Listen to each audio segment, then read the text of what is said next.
తిరిగి BCN news కి స్వాగతం. సీఎం చంద్రబాబు జూన్ 1వ తేదీన తుని నియోజకవర్గంలో పర్యటిస్తారని కాకినాడ జిల్లా కలెక్టర్ ఎంఎన్ హరేంద్ర ప్రసాద్ తెలియజేశారు.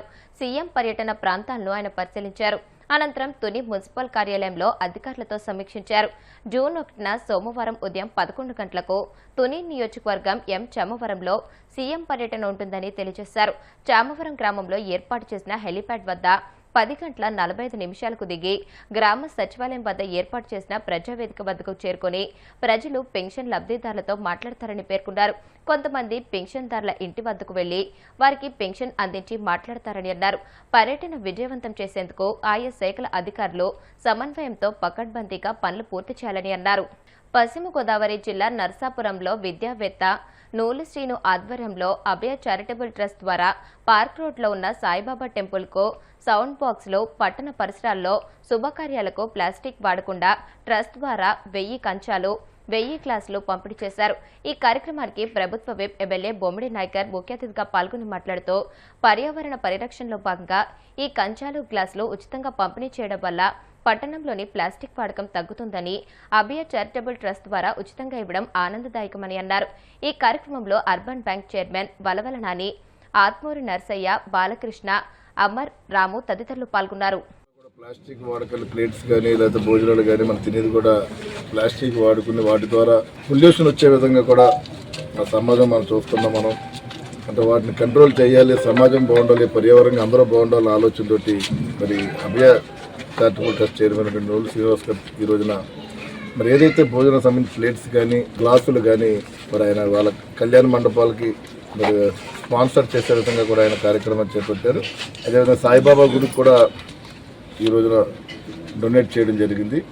అంటే గతంలో కూడా చూసుకుంటే కనుక మరి అభయ ట్రస్ట్ ద్వారా మరి నూలు శ్రీనివాస్ గారు మరి చాలామందికి ఆ ట్రస్ట్ ద్వారా సేవా కార్యక్రమాలు చేయడం ఈ సందర్భంగా ఆయన మనందరూ కూడా అభినందించాల్సిన అవసరం ఉంది.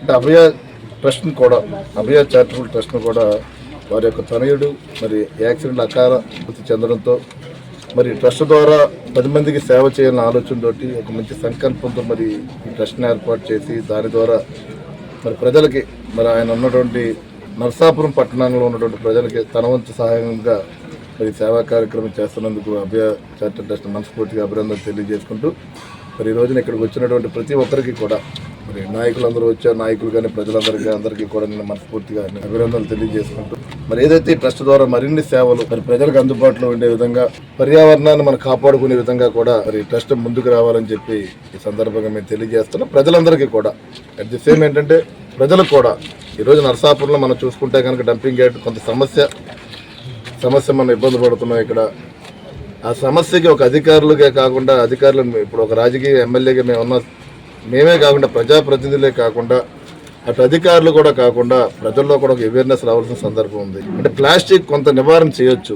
మేము అక్కడ చూసుకుంటే డంపింగ్ యార్డ్లో చూసుకుంటుంటే 50% ఆఫ్ వేస్ట్ అక్కడ డంప్ అన్నది దాంట్లో ప్లాస్టిక్తో ఉండిపోవడం. మరి అక్కడ ఏంటంటే వాటి ద్వారా ఆవులు కానీ వివిధ రకాలైన జీవులు కూడా వాటిని తిని కొన్ని ప్రమాద స్థితిలో చనిపోయే పరిస్థితిలో కూడా మనం చూస్తున్నాం. మరి కొంత అరికట్టాలంటే ప్రతి ఒక్క ప్రజల్లో కూడా మార్పు రావాల్సిన అవసరం ఉంది. తప్పనిసరిగా మరి ప్రజలందరూ కూడా మరి సహకరిస్తారని చెప్పి ఈ సందర్భంగా మీ అందరినీ కోరుకుంటున్నాను. మా కుమారుడైనటువంటి నూలు సాయి రామచంద్రరాబాయ్ పుట్టినరోజు. తనకి చెస్ అంటే ఎంతో ఇష్టం. బీటెక్ మొదటి సంవత్సరం చదువుతూ లారీ యాక్సిడెంట్లో స్పాట్లో చనిపోవడం జరిగింది. తన జ్ఞాపకార్థం ప్రతి ఏడాది కూడా చెస్ పోటీలు రాష్ట్ర స్థాయిలోనూ నేషనల్ లెవెల్లోనూ కూడా నిర్వహిస్తున్నాము. ఈ చివరికి కరోనా టైంలో కూడా ఆన్లైన్లో పోటీలు నిర్వహించాము. అతని ఆత్మ ఎక్కడున్నా కూడా సాధించాలని పైనుంచి మాకు ఆశీస్సులు అందజేయాలని కోరుకుంటున్నాను.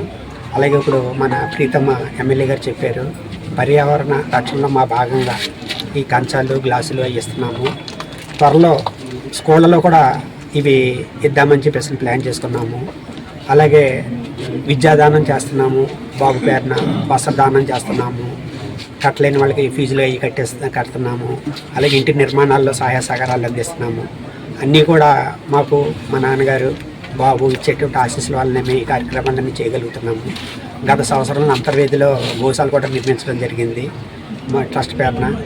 అలాగే ఇంకెన్నో కార్యక్రమాలు చేయాలని ఉంది. అవన్నీ కూడా నెరవేర్చాలని చెప్పేసి అని భగవంతుని ఉచిత వేసవి విజ్ఞాన శిబిరాలు పిల్లల నైపుణ్యాలను పెంపొందించడానికి వారి సృజనాత్మకతను వెలికి తీయడంలో ఎంతో ఉపయోగపడతాయని జిల్లా గ్రంథాలయ సంస్థ చైర్మన్ జుత్తిగ నాగరాజు అన్నారు. పశ్చిమ గోదావరి జిల్లా పాలకోడేరు శాఖ గ్రంథాలయంలో నిర్వహిస్తున్న వేసవి విజ్ఞాన శిబిరాన్ని ఆయన సందర్శించారు. ఈ సందర్భంగా జుత్తిగ నాగరాజు మాట్లాడుతూ ఈ శిక్షణ శిబిరంలో కథలు వినడం, కథలు చదవడం, పుస్తక సమీక్ష, కథలు చెప్పడం వంటి వాటితో శిక్షణ ఇస్తున్నట్లు తెలియజేశారు. ఈ అవకాశాన్ని విద్యార్థులు సద్వినియోగం చేసుకుని జ్ఞానాన్ని సమపార్జించుకోవాలని అన్నారు.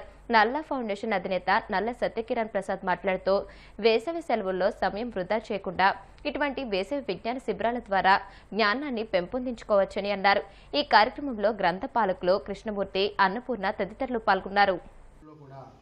వేసవి విజ్ఞాన శిక్షణా తరగతులు ప్రభుత్వం నిర్వహించడం జరుగుతుంది.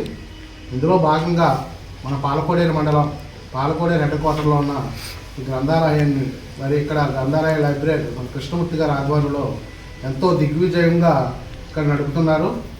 మరి మీరందరూ కూడా ఈ మొన్న ఏప్రిల్ 28 నుండి జూన్ 6 వరకు కూడా సుమారు 40 రోజుల పాటు ఈ వేసవి శిక్షణ తరగతుల్ని ప్రభుత్వం నిర్దేశించింది. దీనికి రాష్ట్ర విద్యాశాఖ మార్చులు శ్రీ నారా లోకేష్ గారి ఆదేశానుసారం ఈ శిక్షణ తరగతులు నిర్వహిస్తున్నాం. మరి దీనికి మీరు అందరూ కూడా పిల్లలందరూ కూడా మరి ఉదయం 8 గంటలకు వచ్చి 11 గంటల వరకు కూడా ఈ శిక్షణ తరగతుల్లో పాల్గొంటున్నారు. మీరు అందరూ కూడా నేను చూస్తున్నాను డైలీ కూడా. ఎందుకంటే మన జిల్లాకి సంబంధించిన గ్రంథాలయానికి సంబంధించిన ఒక వాట్సాప్ గ్రూప్ పెట్టడం జరిగింది. ఏ రోజు ఏ గ్రంథాలయంలో ఎంతమంది పిల్లలు వస్తున్నారు, ఏ రోజు ఏమి కోర్సులు చెప్తున్నారు అక్కడ అన్నది ప్రతిరోజు కూడా నేను వాట్సాప్ ద్వారా ప్రతి గ్రంథాలయంలో కూడా ఏమేమి జరుగుతున్నాయన్నది కూడా నేను చూస్తున్నాను. అదేవిధంగా నేను స్వయంగా కొన్ని గ్రంథాలయాలకు కూడా వెళ్ళి విజిట్ చేసి అక్కడ ఉన్న పిల్లలతో కూడా నేరుగా నేను మాట్లాడుతున్నాను. అందులో భాగంగానే ఈరోజు పాలకోడేరు గ్రంథాలయం రావడం జరిగింది. అంటే మీకు స్కూల్ సెలవు ఇస్తున్నారు. ఈ స్కూల్ సెలవులో మీరు ఏం చేస్తున్నారు చదువుకుండా మానేసి పుస్తకాలు వదిలేసి సెల్ ఫోన్లు టీవీలుగా అతుక్కుపోతున్నారు. లేదంటే ఏదైనా బయట తిరగడం ఖాళీగా అలా చేస్తున్నారు. అలా మీరు దారి మళ్ళకుండా ఉండడం కోసం రాష్ట్ర ప్రభుత్వం మన విద్యాశాఖ మంత్రి నారా లోకేష్ గారు ఈ యొక్క వేసవి శిక్షణ తరగతులు పెట్టి మీ అందరూ కూడా జనరల్ నాలెడ్జ్లో మరి ప్రతిభ పరచాలి. మీరు అందరూ కూడా విశేషంగా ప్రతిభావంతులు అవ్వాలి, మంచి నాలెడ్జ్ నేర్చుకోవాలి. అలాగే వేసవి కాల శిక్షణ తరగతుల్లో మీరు స్పెషల్ తెలుగు, అలాగే స్పోకెన్ ఇంగ్లీషు, కంప్యూటర్, అలాగే కొన్ని గేమ్స్ ఇవన్నీ కూడా రాష్ట్ర ప్రభుత్వం ఇవాళ ఎంతో ప్రతిష్టాత్మకంగా ఈ నిర్ణయం తీసుకోవడం జరిగింది. మీకు అన్ని విధాలు కూడా ప్రోత్సాహంగా రాష్ట్ర ప్రభుత్వం ఉంది కాబట్టి మీరు ప్రతిరోజు కూడా అంటే ఇంకా సుమారు మనకు వచ్చే నెల ఈ జూన్ 6 వరకు మనకి క్లాసులు జరుగుతున్నాయి కాబట్టి ప్రతిరోజు వచ్చి మన టీచర్గా చెప్పే క్లాసుల్లో మీరు పాల్గొని ఏదైతే జనరల్ నాలెడ్జ్ కానీ, సెస్ కానీ, స్పోకెన్ ఇంగ్లీష్ కానీ, స్పెషల్ తెలుగు కానీ ప్రతి దాంట్లో కూడా మీరు నేర్చుకుని రేపు మీరు ఇతరితర మరి మీరు 10th క్లాస్లో కానీ, ఇంటర్మీడియట్ కానీ, డిగ్రీ కానీ ఎందులోకి వెళ్ళినా సరే మీకు ఇది బాగా ఉపయోగపడుతుంది. కాబట్టి మీరు ఈ యొక్క జనరల్ నాలెడ్జ్ కూడా మీరు నేర్చుకోవాలి. Main general knowledge important. అలాగే ఇక్కడ మీకు అన్ని రకాల 4 రకాల పేపర్లు కూడా వస్తున్నాయి. ఇక్కడ తెలుగు వస్తుంది, హిందీ వస్తుంది, అలాగే ఈనాడు ఇవన్నీ పేపర్లు కూడా వస్తున్నాయి. కాబట్టి పేపర్ చదువుకోవడం కూడా అలవాటు చేసుకోవాలి. ఇవన్నీ కూడా రేపు ఫ్యూచర్లో మీకు ఉపయోగపడతాయి. అమ్మా ఓకేనా? వార్తలు ముగించే ముందు ముఖ్యాంశాలు మరొకసారి. జగన్ పాలనలో బీసీల ఊచుకోత జరిగిందని మంత్రి కొల్లు రవీంద్ర తీవ్ర ఆరోపణ. టీడీపీ అధికారంలోకి రాగానే బీసీ రక్షణ చట్టం తెచ్చామని వెల్లడి. టీడీపీలో మహిళలకు 33% రిజర్వేషన్ ఇస్తామని మహానాడులో ప్రకటించడం చారిత్రాత్మక నిర్ణయం. డిప్యూటీ స్పీకర్ రఘురామకృష్ణంరాజు హర్షం. మహానాడు అట్టర్ ఫ్లాప్ అయింది, అందుకే రికార్డ్ డాన్స్లు వేసి పార్టీ కేడర్ను కూర్చోబెడుతున్నారు. వైసీపీ ఎమ్మెల్సీ వరద కళ్యాణి విమర్శలు.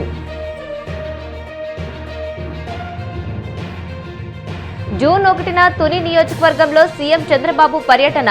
అధికారులతో కలిసి ఏర్పాట్లను పరిశీలించిన కాకినాడ జిల్లా కలెక్టర్ హరేంద్ర ప్రసాద్.